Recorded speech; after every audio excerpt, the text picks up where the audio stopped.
Disclaimer. This training was current as of August 5, 2019. Any policy or ReHabWorks changes since this date are not reflected in this video. You can find the most current information by consulting the following resources. What's new in ReHabWorks July 2019? ReHabWorks Support Resources, SharePoint. ReHabWorks Frequently Asked Questions, FAQ. ReHabWorks User Guide. Links for these resources are found in the text below the video. ReHabWorks 2019 Summer Release Video. Introduction. The Texas Workforce Commission's Training and Development Department welcomes you to this ReHabWorks 2019 Summer Release Video. The Workforce Innovation and Opportunities Act, WIOA, requires vocational rehabilitation and other core WIOA programs to report a common set of performance measures. Two of these measures are measurable skill gains, MSGs, and credentials attained by our customers. The purpose of this video is to share information about how we are capturing these new measures in ReHabWorks. The modifications made to ReHabWorks will help you document and report the educational accomplishments of your customers while facilitating increased data integrity. How to use this video. We recommend watching this video while simultaneously working in ReHabWorks. If you have two monitors, try viewing the video on one monitor while accessing the ReHabWorks training environment to follow along on the other monitor. Make sure you are practicing in the ReHabWorks training environment and not in the ReHabWorks production site. If you have questions regarding this video, please contact your management team. Your management team will work with your respective regional office personnel and state office programs if further clarification is required. Additionally, the Vocational Rehabilitation VR Program Operations Team has created several resource documents for your reference. These documents are posted on the VR Programs Operations intranet page and are linked below the video. Measurable skill gains. MSGs are documented progress a customer makes in academic, technical, occupational, or other education or training toward achieving a credential or employment. The MSG indicator is the documentation used to measure interim progress of participants who are enrolled in education or training services for a specified reporting period and includes such documentation as a transcript or a certificate of the successful passage of an exam. Credential attainment. Credential attainment is a WIOA common performance measure separate but related to MSGs. Credential attainment is defined as the percentage of those participants enrolled in an education or training program, excluding those in on-the-job training and customized training, who attain a recognized post-secondary credential or a secondary school diploma or its recognized equivalent during participation in or within 1 year after exit from the program. The ReHabWorks 2019 summer release makes it easier for you to enter and track this key data for new and existing cases.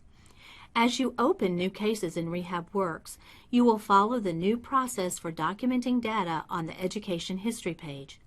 However, you are not required to update the Education History page in ReHabWorks for existing cases until the case needs an individualized plan for employment amendment or joint annual review. At this point, you will enter the customer's educational history, training, and credential information on the Education History page in ReHabWorks. Additionally, you can enter measurable skill gains and credential attainment information as the case progresses or upon completion of a semester or grading period. Module 1, Measurable Skill Gains and Credential Attainment. Open ReHabWorks training environment and select Caseload Management.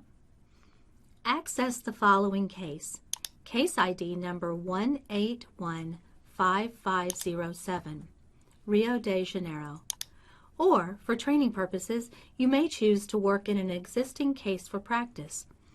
Make sure that you're in the ReHabWorks training environment because we will be adding information into the case. On the left menu, select Plan.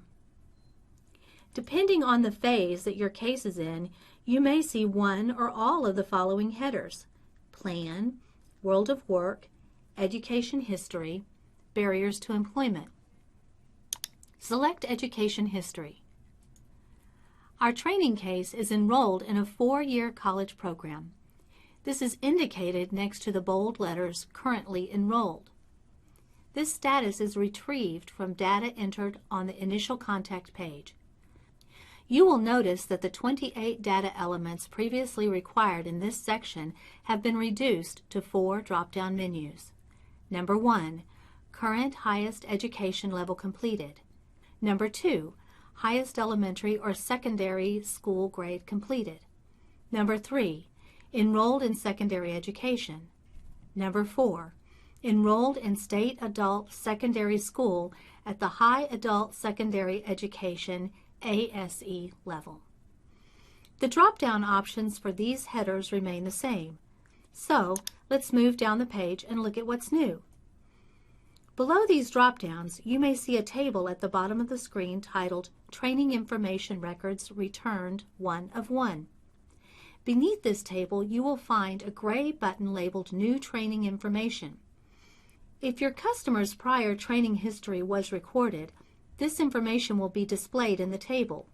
Note that when you are creating a new case, or if there has been no training information entered previously on an existing case, you will not see the table.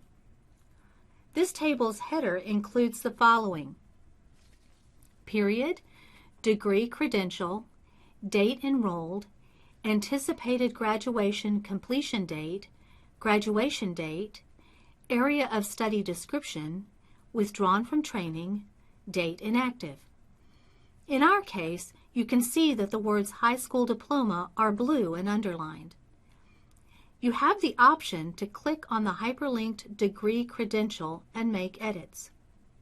For this video, though, we will click the New Training Information button and a new page appears. This is the Training Information page. This page has 12 boxes, 2 of which are drop-down menus.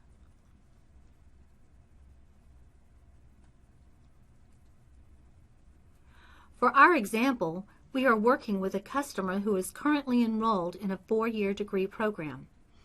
We're going to update his education history by entering his associate degree attainment. The first option is period.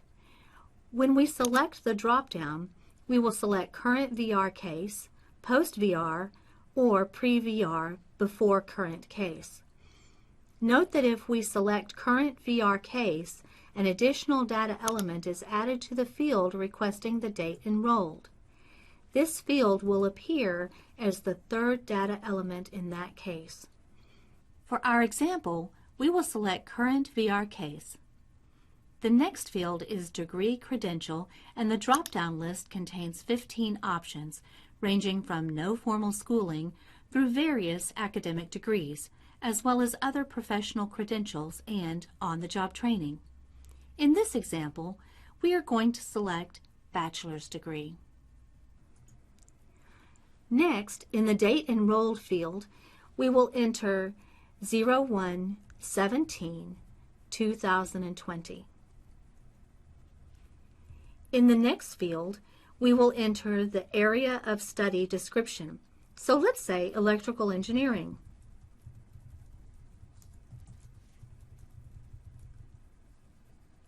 Next, we need to enter anticipated number of hours.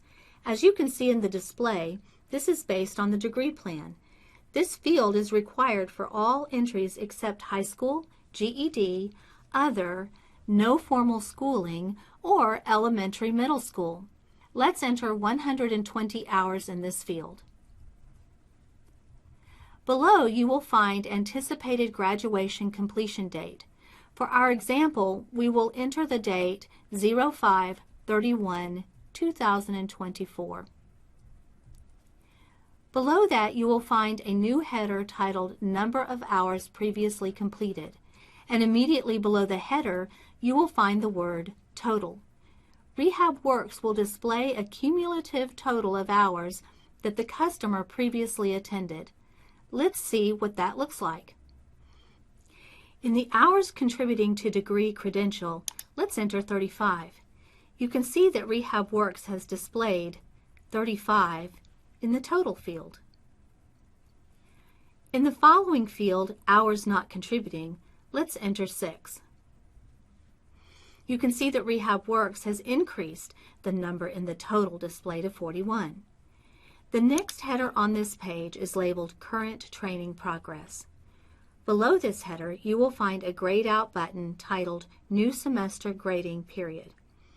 This will be grayed out until you save the page and are ready to enter new semester information on a customer currently enrolled in training. We will demonstrate this in just a moment. Next, you will find the opportunity to enter dates in the following fields: ARD exit date, graduation date, and occupational exam passed. These fields should be entered once the degree credential identified has been obtained. This information will be reported toward credential attainment requirements. Toward the bottom of the page, you will find an option to select Withdrawn from Training for a customer who pulls out of training. Last, you will find the additional comments reason for update. We're going to enter Update and save the Education History page. The information entered here will generate a case note, so be sure to provide all of the necessary information to clearly explain and support the decision-making process. Now that we have saved the Education History page, we can see that the New Semester Grading Period button is active. Select this button and the Semester Grading Period page appears. Be sure to complete this page immediately following each semester or grading period. Let's capture information in the following fields for updating a customer's progress in training. The first field allows you to enter the semester or grading period. For example, we will enter Spring 2020. The next field only pertains to a high school customer receiving dual credit courses. In our example, the box is grayed out. In the next two fields, we will enter both the start date and the end date of the semester grading period. For our case, we will enter 01/17/2020 and 05/11/2020. Next, we will enter 12 in the total hours passed or completed field. The next field allows you to select the box if your customer is receiving participation hours only and no grade point average, GPA, is captured. This box may be used for customers participating in certification degree or credential programs or similar program types that are clock hour based, not credit hour based, and do not offer GPAs. Below that, you will enter the GPA for the semester grading period. We will enter 3.75. Next, you will find a drop-down menu where you can select where the records are coming from. Your options include Degree Plan, Grade Report, Other, Progress Report, Transcript. We will select Transcript. The last field on this page is Additional Comments, Reason for Update. We will enter Update in the field and then select the Save Semester button. The information entered into this page is the source used to report MSGs. The system automatically takes us to the Training Information page, and we will see that the current training progress has been updated. Now that we've saved the page, ReHabWorks automatically creates a system-generated case note, so be sure to provide all the necessary information to clearly explain and support your decision-making process. Let's see what the new case notes look like. Module 2, System-Generated Case Notes.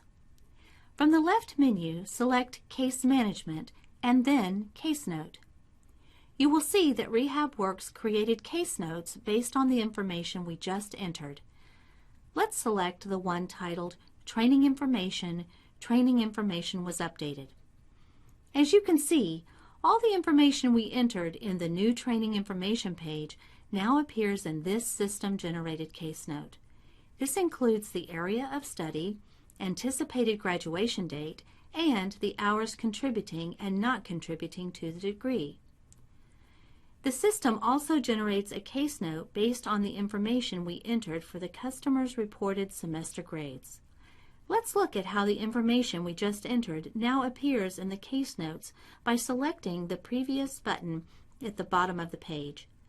Once again, all the information we entered in the new semester grading period page now appears in this system-generated case note, including the hours completed and GPA.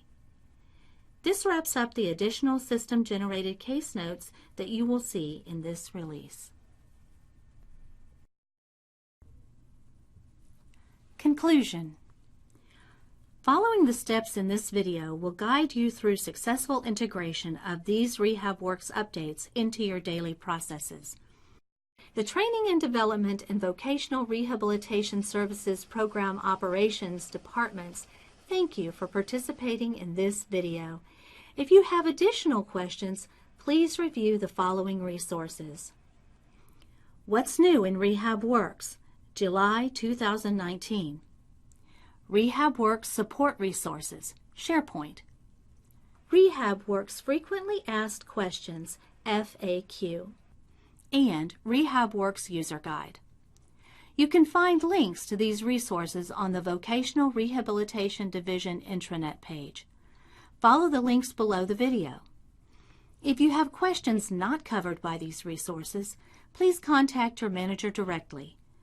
For questions, assistance, and technical support for ReHabWorks, please contact ReHabWorks support at vr.rhwsupport@twc.state.tx.us. We wish you well and thank you for all that you do to support our customers in their effort to return to work and independence.